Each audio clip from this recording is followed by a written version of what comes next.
দিনাজপুরের বিরল উপজেলায় মাঠের কাজ করার সময় বাংলাদেশি এক তরুণকে ভারতীয় সীমান্তরক্ষী বাহিনী বিএসএফ মারধর করে তুলে নিয়ে গেছে বলে অভিযোগ পাওয়া যায়। প্রতিবাদে ভারতীয় এক কৃষককে ধরে নিয়ে আনে বাংলাদেশ বর্ডার গার্ড বিজিবির সদস্যদের হাতে তুলে দিয়েছেন বাংলাদেশি কয়েকজন নাগরিক।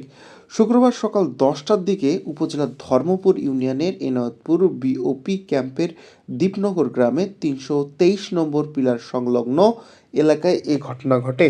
পরে এই নিয়ে উভয় দেশের সীমান্তরক্ষী বাহিনীর বৈঠকের পর বিকেল নাগাদ বাংলাদেশি তরুণ ও ভারতীয় কৃষককে নিজ দেশে পাঠানো হয়েছে। বিএসএফ সদস্য কর্তৃক ধরে নিয়ে আসা বাংলাদেশি তরুণের নাম আলামিন। সে ধর্মপুর ইউনিয়নের কৈকুরি গ্রামের বর্গা চাষি রিয়াজউদ্দিনের ছেলে। অপরদিকে বিজেপি হেফাজতে থাকা ভারতীয় নাগরিক হলেন পশ্চিমবঙ্গের দক্ষিণ দিনাজপুর জেলার কুসুমকুণ্ডি থানাপুর মোল্লাপাড়া গ্রামের নারায়ণচন্দ্র। স্থানীয় ইউপি সদস্য আবু সুফিয়ান সহ কয়েকজন জানান, আজ সকালে ৩২৩ নম্বর পিলার থেকে ৩৫০ গজ বাংলাদেশ ভারত সীমান্তের অভ্যন্তরে সীমান্তে জমিতে কাজ করছিলেন।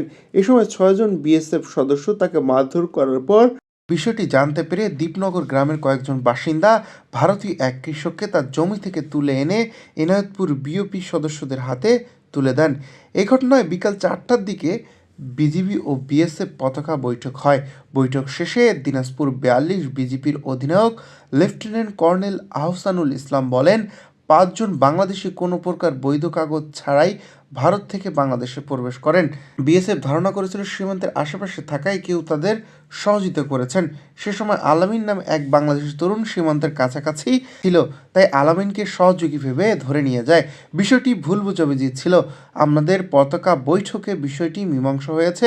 বিকেলে 4:15 নাগাদ আলামিনকে তারা ফেরত দিয়েছেন এবং ভারতীয় নাগরিকের বিষয়টি তিনি বলেন তাকেও বিএসএফের কাছে ফেরত দেওয়া হয়েছে। শুক্রবার সকালে ভারত থেকে বাংলাদেশে অনুপ্রবেশ করেন কয়েকজন। সে সময় বিরল সীমান্তের কাছাকাছি নিজ জমিতে কাজ করা থাকা অবস্থায় আলামিনকে সন্দেহ করে ধরে নিয়ে যায় বিএসএফ। পরে বিষয়টি জানতে পেরে আলামিনকে ছেড়ে দেয় এবং পতাকা বৈঠকের মাধ্যমে বিষয়টি শুরু হয়। বাংলা